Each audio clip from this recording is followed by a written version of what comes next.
Sunday. Ayan si Inay. 28 of January. Tumingin pa sa kalendaryo. Wala kasi. Tapos yun, nakaligo na ako. At tapos na rin ang Sunday communion ni Nanay. Ngayon, umiiyak ang pusa pero nabigyan ko na ng pakain. Umiiyak na si Bebe. Okay na sila lahat. Kami na lang ang kakain. Umiiyak si Bebe ay nauna pa nga siyang kumain sa amin. Meron kaming sandwich. Meron kaming kamote. And then, may kape. Ayan. Yun lang everyone. At makapagwalis na rin ako dun sa sa harapan. Tapos naka-prepare na rin ako sa aking brace sa paa. Ayun.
Antipolo proper. This way.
But if you are not in the will of God, kung wala ka sa plano ng Diyos, you are just wasting your time. Hallelujah. No, ito po ang strategy at technique ni Satanas, mga kapatid, na sayangin natin ang ating mga oras na dapat binigay natin sa ating Panginoon. You are just wasting your time. Hallelujah. Praise the Lord. Ito, mga kapatid, this is Satan's greatest lie. Ito po yung palaging binubulong ni Satanas sa ating mga kapatid. Bawat araw sa ating buhay, ito po yung greatest lie ni Satan. Palagi niyang binubulong sa atin. You're free to come to the altar for just a few minutes, mga kapatid. Before tayo natapos sa ating proper service. Come on, use this time to commune with God. Use this time to have fellowship with God. Come on.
Jehovah, Jehovah Rapha,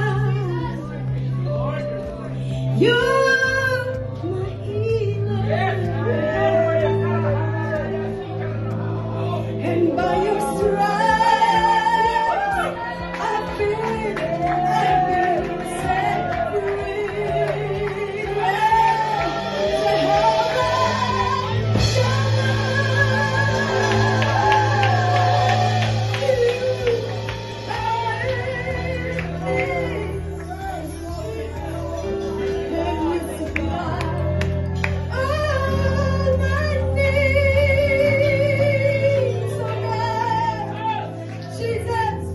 You are more than enough.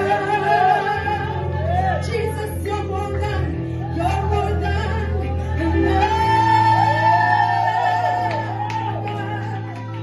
That's more than enough. Glory, hallelujah. Come on, church.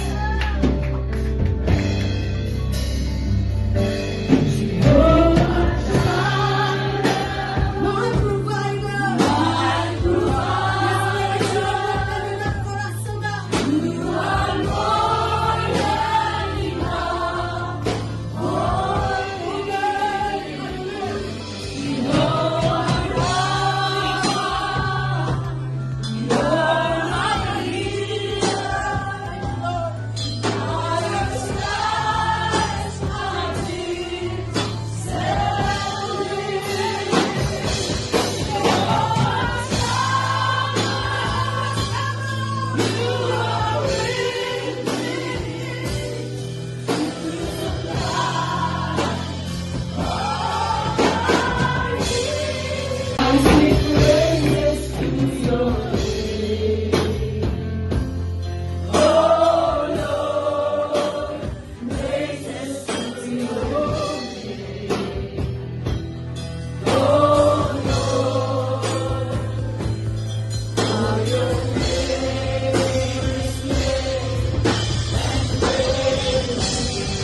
Ayan, good afternoon everyone. It's 3 o'clock. Time check. 3:10. I mean, galing kami doon kay tatay.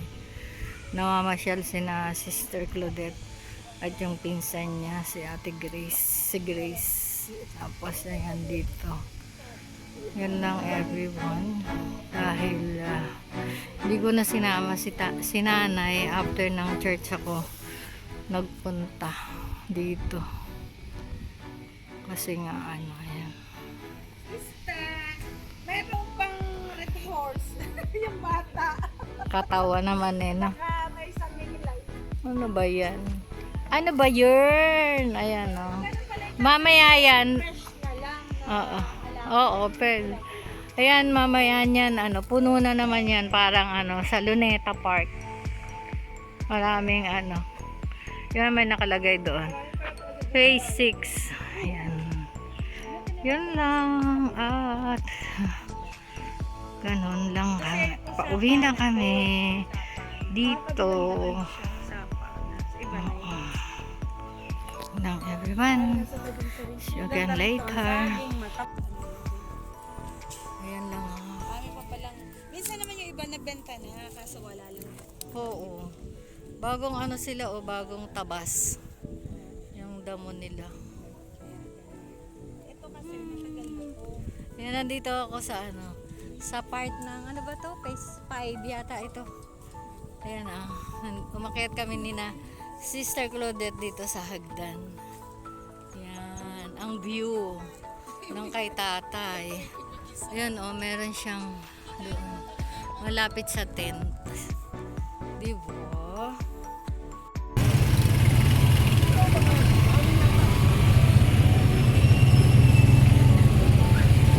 Pauwi na ako. Dito na ako sa Dalig. Heavy traffic.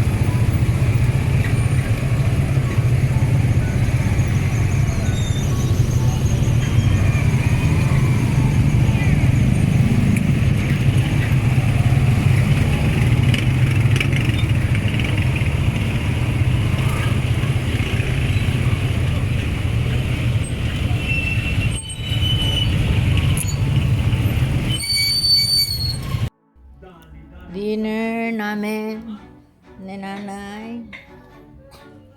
Ayan. Habang nanonood na tao po. Ito ulam namin, Magprito ako ng talong na may daing. Pero may corned beef pa doon. Puro kami fried. Tapos, shout out sa aking bisita. Hi to my vlog.